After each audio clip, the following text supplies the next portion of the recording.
Muy buenas tardes, tengan todos ustedes, a donde nos ven a través de estas redes sociales, nos ven en todo el planeta, aquí en Colombia, muchos discípulos. Vaya mi saludo cordialísimo para todos ustedes, quien les habla del discípulo, siervo de Jesús del Cristo, Alberto Cova, en estos tiempos. Buenas tardes, gracias por dejarme entrar a sus hogares. Vamos a ver tres cosas en esta hermosa tarde. Una, el hombre creado a la imagen de Dios, el hombre bendecido. Dos, el hombre que pierde la identidad, que muere espiritualmente, se separa de Dios. Y tres, cómo el hombre puede recuperar su identidad, cómo puede volver a su estado original. Es muy importante ver estas tres cosas porque todos hemos quedado separados de Dios, pero gracias a su misericordia que nos permite volver a recuperar esa identidad y enseñar por la Escritura a nosotros mismos y enseñarle a otros que deseen volver a su estado original. Este es el Evangelio. El Evangelio es buena noticia. El Evangelio es el camino de Dios, quien es el Cristo, para volver a nuestro estado original, para volver a encontrarnos con Dios. Génesis 1:26 dice que Dios hizo al hombre a su imagen y semejanza.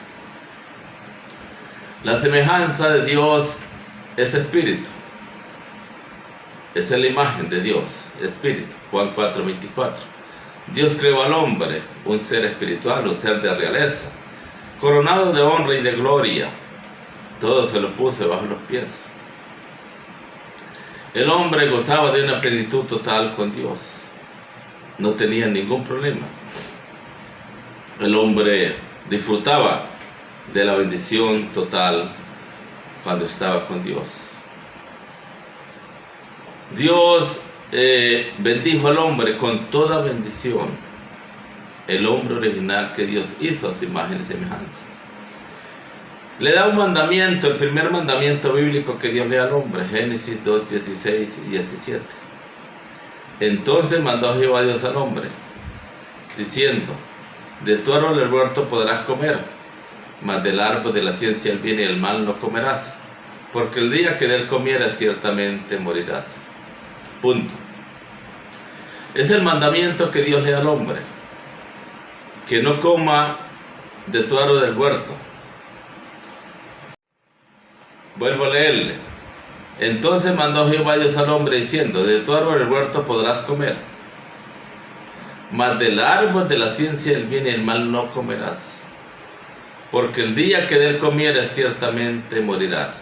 No podía comer del árbol de la ciencia del bien y del mal.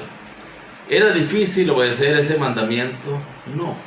Era sencillo, no comer de ese árbol, nada más. Podía comer de todos los demás, menos de ese no podía comer. Satanás aparece para matar al hombre espiritualmente, arruinarlo espiritualmente, desgraciarlo espiritualmente.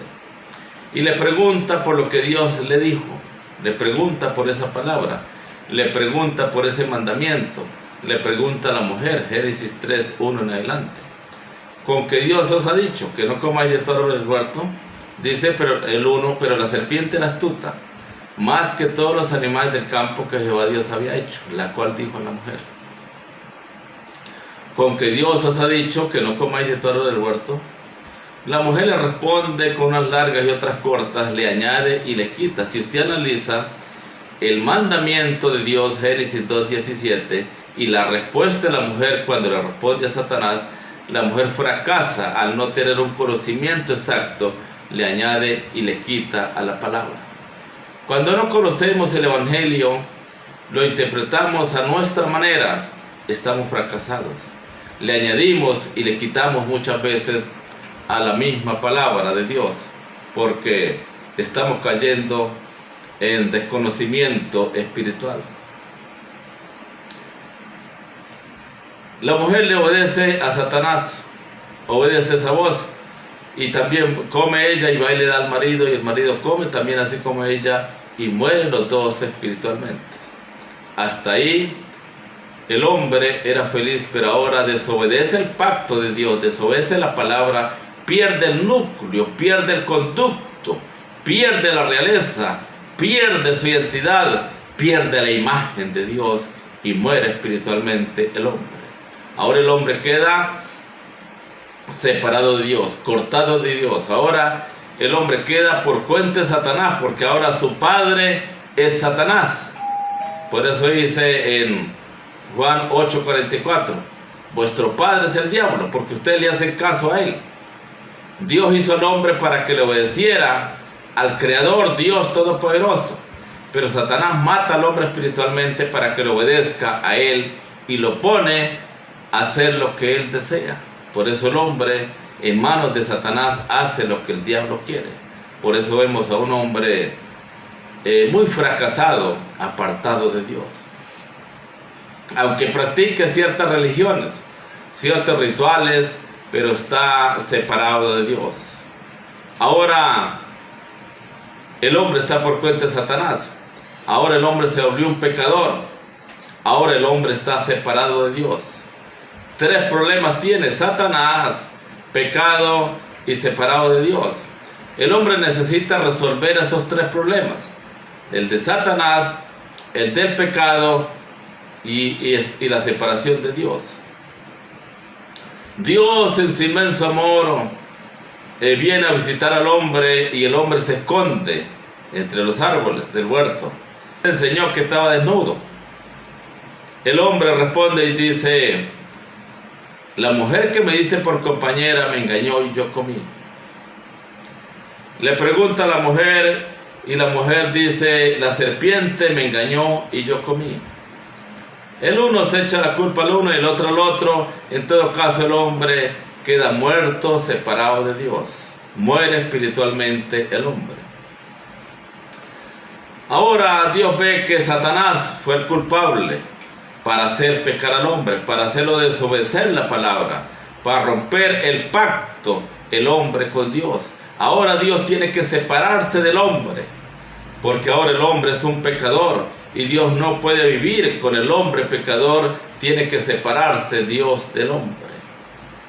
Pero Dios en su inmensa misericordia, en su inmenso amor, el segundo plan es encarnarse para, por medio de la sangre, volver a rescatar al hombre, que vuelva a su estado original, que vuelva a recuperar su identidad. Y por eso en Génesis 3:15, Dios, el Padre, hablando con Satanás, le dice: pondré enemistad entre ti y la mujer. Génesis 3:15. Pondré enemistad entre ti y la mujer, entre tu simiente y la simiente suya. Esta te herirá en la cabeza y tú en el calcañar. ¿De quién está hablando el Padre? Está hablando de la promesa del Mesías, el Cristo, que vendría a aplastarle la cabeza a Satanás. Es la primera promesa, Génesis 3:15. Y está el ejemplo cuando la paga del pecado es la muerte. Tocaba matar a Adán y Eva, pero Dios en su inmensa misericordia dice que mata a unos animales y los cubre de pieles, pero los mata para expiar el pecado de Adán y Eva. Dios enseñándole al hombre que ahora hay que expiar el pecado del hombre con la sangre de algún animal. Pero esa sangre representa la sangre que va a derramar el Cristo cuando tome carne y sangre, la va a derramar en la cruz. Pero antes de eso se usaban los símbolos, las sombras. Todo animal que se sacrificaba para expiar el pecado, el sacerdote tenía que tener en cuenta que esa sangre era un símbolo, era un símbolo de la sangre que iba a derramar el Cristo un día. Tenía que creer la promesa y el ejemplo, Génesis 3:15. El primer derramamiento de sangre por el hombre lo hizo Dios mismo allá en Génesis 3:21 y 3:22. Hizo el primer derramamiento de sangre por el hombre para expiar el pecado de Adán y Eva. Y así es que ahora el hombre necesita ser libre de Satanás, ser limpio del pecado y ser reconciliado con el Padre. ¿Se acuerdan ustedes que en el Antiguo Testamento se ungían tres personajes? Se ungía el rey, el sacerdote y el profeta. El rey se ungía para que hiciera la expiación, para que gobernara y defendiera al pueblo, fuera a la guerra y defendiera al pueblo. Para eso se ungía el rey. El sacerdote se ungía para que hiciera la expiación del pecado, pero tenía que tener en cuenta la promesa y el ejemplo, Génesis 3:15 y Génesis 3:21. Tenía que tener en cuenta esto, y si no fracasaba. Se ungía el profeta para que hablara con Dios y le trajera la razón de Dios al pueblo. Todos tres fracasaron. Si vemos a la luz de la Escritura, fracasaron. Fracasó el profeta, fracasó el rey y fracasó el sacerdote, bíblicamente. Fracasó el profeta. ¿Cuál fue el primer profeta? El primer ungido de estos tres oficios a la luz de la Escritura fue el profeta. Ese profeta se llama Moisés. ¿Dónde fue ungido Moisés? ¿Quién lo ungió? Dios mismo, cuando lo llama a través de la zarza, lo unge como profeta para que hablara con él cara a cara, y Moisés le traía la razón al pueblo. Dios ha dicho así, así, y él escribía en tablas de piedra para traerle ese mensaje al pueblo. También fracasa el segundo oficio, que es el sacerdote. ¿Cómo se llamó el sacerdote? Aarón. Aarón fracasa cuando Moisés lo deja encargado del pueblo, mientras Moisés sube al monte a hablar con Dios. Y se queda Aarón, que era hermano de Moisés, se queda encargado del pueblo. Y el pueblo comienza a pedirle a Aarón que ellos querían adorar algo, que querían adorar y que querían adorar. Entonces Aarón, dice, ¿qué hago ahora? Entonces se acerca alguien por ahí y le dice, pues, díganle al pueblo que si tiene oro y que mañana traigan oro, todo el que puedan, y si traen bastante oro, háganle un becerro para que el pueblo adore ese becerro. Y Aarón pues se puso a esto, se dejó tocar por el diablo y mandó traer oro, y el pueblo al otro día trajeron cualquier cantidad de oro y manda hacer un becerro y pone al pueblo a adorar ese becerro. Cuando baja Moisés, le pregunta, ¿y qué pasó? Entonces Aarón dice, no, pues yo hice un becerro para que ese pueblo adorara porque me tenía cansado. Fracasó el sacerdote. Fracasó el rey. ¿Cómo se llamó ese rey? Saúl, el primer rey, a la luz de la Escritura. Saúl, ¿cuándo fracasó? Cuando Dios le dice, mate ovejas, bueyes, asnos, ganado, hombres, mujeres, aún los niños que estén amamantando, no te apiadas de nada, mate a todo mundo. Fue la orden de Dios. Pero el rey Saúl dice que apartó el ganado más gordo para hacer los sacrificios a Jehová. No lo mató, lo guardó, lo dejó para hacer eso. Cuando viene el profeta y pregunta, ¿qué es lo que yo escucho? ¿Qué has hecho? Entonces él dijo, no, yo aparté el ganado más gordo. Eso le costó la vida al rey Saúl. Eso le costó la vida. Y después, cuando fracasó por no obedecer la palabra de Dios, todos tres fracasaron. Tenía que venir un verdadero rey que liberte al hombre de Satanás. Tenía que venir un verdadero sacerdote que limpie al hombre del pecado. Tenía que venir un verdadero profeta que reconcilie al hombre con Dios. Porque estos fracasaron todos tres a la luz de la Escritura. Porque el hombre ahora tiene a Satanás, es un pecador y está separado de Dios. Salvación, el hombre necesita ser salvo. ¿Qué significa salvación? Salvación significa que tengo que ser libre de Satanás, limpio del pecado y reconciliado con el Padre. Para ser libre de Satanás necesito un verdadero rey. Para ser limpio del pecado necesito un verdadero sacerdote. Y para ser reconciliado con el Padre necesito un verdadero profeta. pero estos hombres que se ungieron para eso fracasaron. Entonces, cuando Dios el Padre en Génesis 3:15 dice: pondré enemistad entre tu simiente y la simiente suya, esta te herirá en la cabeza y tú en el calcañar. Le está hablando a Satanás que iría a levantar a alguien que viniera a aplastarle la cabeza a Satanás, que vendría como rey para derrotar a Satanás, porque ahora el problema del hombre es Satanás. No se resuelve por ningún esfuerzo humano, por ningún esfuerzo religioso se puede resolver este problema. Solamente el Cristo pudo resolver ese problema en la cruz, quitándonos a Satanás. Todo el que cree y le recibe y le obedece a Jesucristo como su Señor y su Salvador es libre de Satanás si crees, porque escrito está: para esto apareció el Hijo de Dios, para deshacer las obras del diablo. Jesús, como el Cristo, aparece como Hijo de Dios, ya vino como Hijo de Dios, ya deshizo las obras del diablo. En mí deshizo las obras del diablo. En usted que me está viendo, deshizo las obras del diablo. Aunque hay tantas obras del diablo en el mundo, por todas partes vemos obras del diablo, sí Señor. Pero en mí están deshechas las obras del diablo. Por eso hay que entender muy bien qué significa salvación. Salvación significa ser libre de Satanás, ser limpio del pecado y ser reconciliado con el Padre. Él vino como rey, Hebreos 2, 14 y 15, y 1 Juan 3, 8. Ahí usted lo puede ver como rey que vino para deshacer las obras del diablo, que vino para libertarnos de Satanás. Él es el verdadero rey que vino. Vino como sacerdote para derramar una sangre santa y pura, Hebreos 10, 14, con una sola ofrenda. Hizo perfectos a los santificados para siempre, con una sola ofrenda. Antes, antiguamente, los sacerdotes tenían que hacer ofrenda cada rato. Cada vez que el hombre pecaba, tenía que hacer ofrenda para hacer la expiación del pecado del hombre. Cuando alguien pecaba, tenía que traer un macho cabrío, un carnero o algún animal para hacer la expiación del pecado.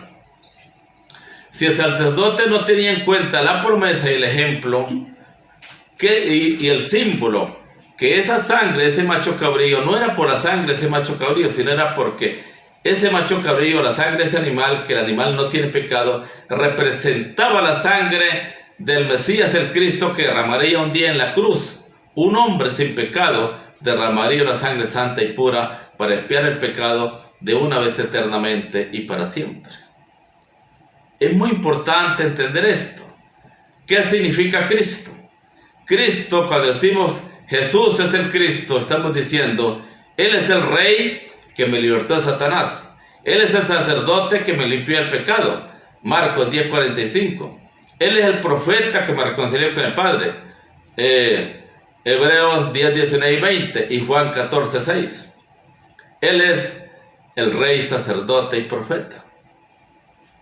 Antes lo podemos ver a través de los símbolos, los tres oficios que cumplió en la cruz, como rey, como sacerdote y como profeta. Dios le dice a Noé: hazte una arca de 3 pisos. ¿Por qué de 3 pisos?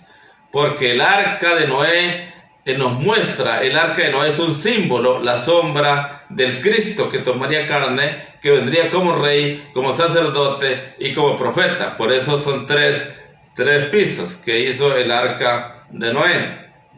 El arca del pacto que nos habla la Biblia era de madera de acacia, una madera fácil de conseguir en el desierto, pero estaba revestida de oro por dentro y por fuera, revestida de oro.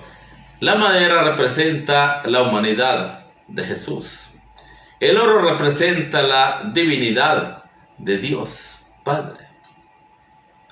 Pero dentro del arca del pacto habían 3 cosas. ¿Por qué 3? Porque representa los 3 ministerios que venía a cumplir el Cristo cuando tomara carne, que a la carne le ponen por nombre Jesús. Vendría a cumplir los 3 oficios, como rey, como sacerdote y como profeta. ¿Qué había dentro del arca de Noé, el arca del pacto? Habían 3 cosas. Estaba las tablas de la ley, estaba el gomer de maná y estaba la vara de Aarón. ¿Qué representa las tablas de la ley y los tres ministerios que él cumplió, rey, sacerdote y profeta? Las tablas de la ley nos representa el ministerio de profeta, porque Moisés escribía en tablas para traerle esa noticia al pueblo. Las tablas de la ley que Moisés guardó en el arca del pacto representa el ministerio de profeta. ¿Qué más había? Había el gomer de maná. El gomer de maná es el pan que descendió del cielo. Nos muestra el ministerio de sacerdote, que él dio su cuerpo, rasgó su carne en la cruz y dio su cuerpo para salvarnos y sanarnos a nosotros. Él es el pan que ascendió al cielo, derramando su sangre en la cruz. Nos muestra el ministerio de sacerdote. ¿Qué más había en el arca del pacto? Estaba la vara de Aarón. ¿Se acuerdan? La vara que se secó y reverdeció. Nos muestra el misterio de rey. Aquel que murió en la cruz y lo sepultaron, pero al tercer día se levanta, revive para siempre como Rey de Reyes y Señor de Señores. Por eso Jesús es el Cristo. Cuando él dice consumado es, Juan 19:30, fue consumado completo su trabajo como rey, o sería que le faltó algo. Cumplió su trabajo perfectamente en la cruz como rey, nos libertó de Satanás. Cumplió su trabajo como sacerdote, derramando su sangre hasta la última gota en la cruz, nos limpió de una vez eternamente y para siempre del pecado. Cumplió su trabajo como profeta, abriéndonos el camino, rasgando su carne para quitar la pared intermedia que había entre Dios y el hombre. Consumado es. Todo fue resuelto, todo fue completo en la cruz. Por eso y por mucho más podemos ver a través de las Escrituras por qué Jesús es el Cristo. Voy a darle las citas bíblicas donde está el gomer de maná, las tablas de la ley y todo esto. El arca del pacto fue hecha de madera de acacia. Estaba revestida de oro por dentro y por fuera. La tapa se llama el propiciatorio. Y los sumos sacerdotes rociaban la sangre durante el día de expiación por el pecado del pueblo. Rociaban esa sangre sobre la tapa, sobre el propiciatorio. El propiciatorio también se llama trono de gracia. Dos querubines extendían sus alas sobre el arca del pacto y lo cubrían. Dentro del arca del pacto hay tres cosas: las tablas de piedra, Deuteronomios 10:5. Un gomer de maná, Éxodo 16:31 al 35. Nos muestra al Cristo. El arca del pacto era una sombra, un símbolo de lo que es Cristo. ¿Se acuerdan ustedes que ellos, el pueblo de Israel, cuando movía el arca, la vara reverdecía a Aarón? Números 17:8 al 11. El pacto tenían victoria a través del arca. Siempre llevaban el arca en las batallas y tenían victoria. Y entonces los enemigos se dieron cuenta que ellos tenían victoria porque tenían el arca del pacto. Entonces dispusieron robársela. Y se la robaron. Pero al robársela, la metieron en una casa, la escondieron en un caserío, en un pueblo pequeño. Y luego la gente comienza a morirse allí. Se enfermaban y se morían, les salían chichones y todo eso. Y empieza la gente a morirse. Entonces preguntan, ¿qué está pasando? ¿Por qué hay tanta enfermedad?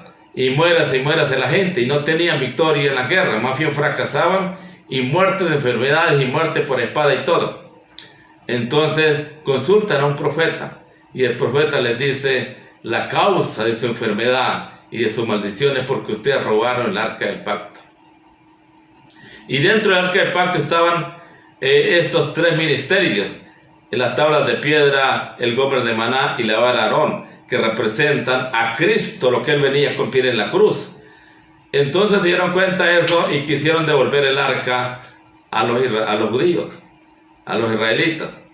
Entonces consiguieron unas vacas recién paridas y le amarraron esa arca en una carroza y mandaron esas vacas porque tenían los becerros allá, y las vacas salieron corriendo para allá donde estaban, y así fue que entregaron el arca del pacto y se quitó la maldición de ellos.